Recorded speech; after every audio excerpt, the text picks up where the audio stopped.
I was listening to a podcast recently, fascinating talk about living an optimized life. And I think that's something that we always strive towards. I know for myself, I always use planning or a calendar or a schedule as a way to optimize my life, but it doesn't necessarily make the most sense because as you go through life, you keep getting new information that helps you make the best decision for that moment, not what you thought was the best decision earlier when you were making your plans. I guess it's just a prediction. So I heard this story from a friend of mine who's buying a house, put the money down, it was the night before, and all he was thinking to himself was, I'm gonna be so happy tomorrow when I get this house. And the more he thought about it, the more he realized, well, I'm already happy now. What am I gonna be more happy tomorrow? So then why am I doing this? Why am I spending a bunch of money if I'm already happy? So the next day he pulled it and he moved into an apartment that was much smaller, much more apropos of what he needed in the moment. And he realized,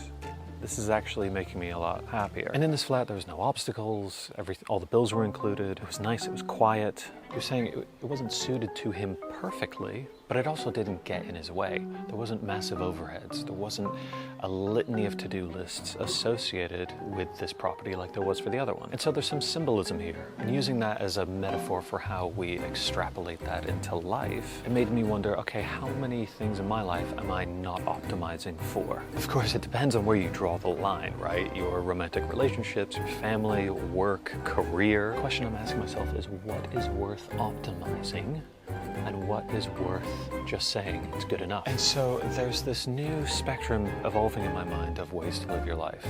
Maximizing your time and satisfying your time. There's a great book on this called The Paradox of Choice by Barry Schwartz, where he talks about two spectrums of people, maximizers and satisficers. I've definitely done this for a purchase or for a new change in life. I'll look into every facet of this decision. So maximizers, it seems like, actually feel worse about the decisions they make, whereas satisficers don't make the best decision, but they're happy about the decision they've made. So I guess in a roundabout, elegant way, what I'm trying to do in my life is become more of a satisficer, to compartmentalize the things in my life that give me joy, that are fun, that give me satisfaction, as opposed to maximizing and doing deep dive research on everything.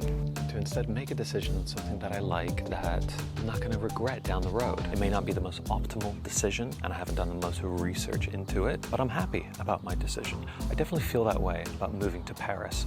I could have spent months researching the best arrondissements, the best streets to live on, what the crime statistics are, may have overwhelmed myself, but it was one of the biggest decisions of my life, and I didn't overburden myself with the cognitive load of trying to understand every single facet of Paris. It would have been too much to chew on. So I guess what I'm talking about is where you should spend your time improving versus leaving things the way they are. And the reason this is important is because that notion of never-ending refinement, of improving your line, it runs on forever. There's no end goal in sight. I've met people in my life that are like top-tier performers in their career, and they say, yeah, I optimize for one or two things in my life, and the rest is classified as good enough. The things that I delineate in my life that I will maximize for are the things that I consider fun. Now I'm maximizing for videography, photography, camera gear, telling stories, communicating on YouTube, building up an audience, a community, and that's a never-ending avenue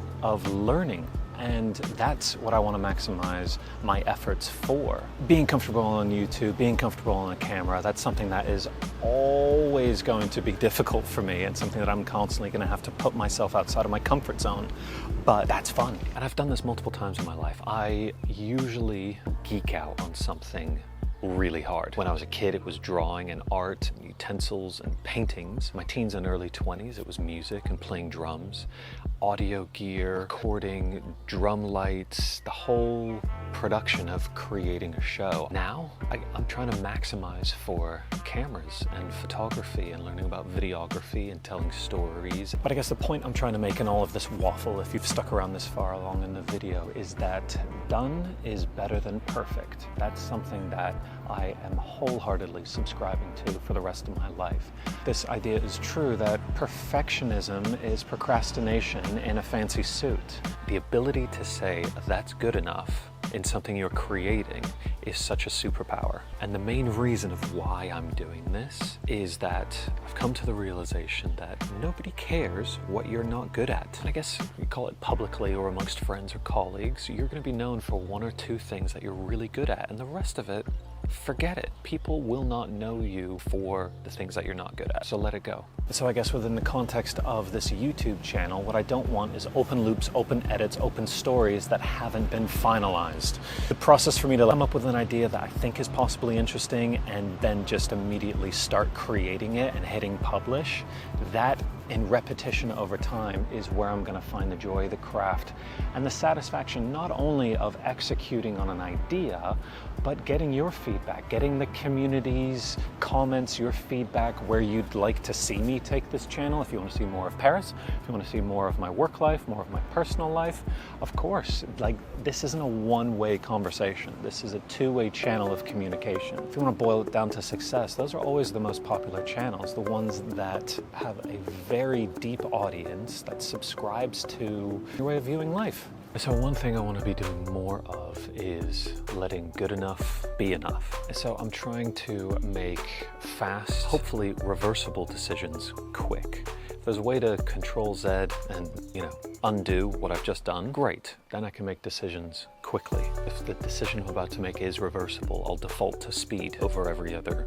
variable. So I'm learning the importance of getting things done. I love the fact that someone says they release an album or release a book or release a movie. There's a double meaning there that's quite poetic. It's like, all right, it's off my plate. I don't need to deal with this anymore. Let the public, let them own it and give me the feedback. So this is a different type of video. It's just something that it's been bouncing around in my head, and I wanted to just throw this idea out. If anybody else has experienced this, the sense of overanalyzation, paralysis analysis, feeling stuck, this is going to be my antidote to that.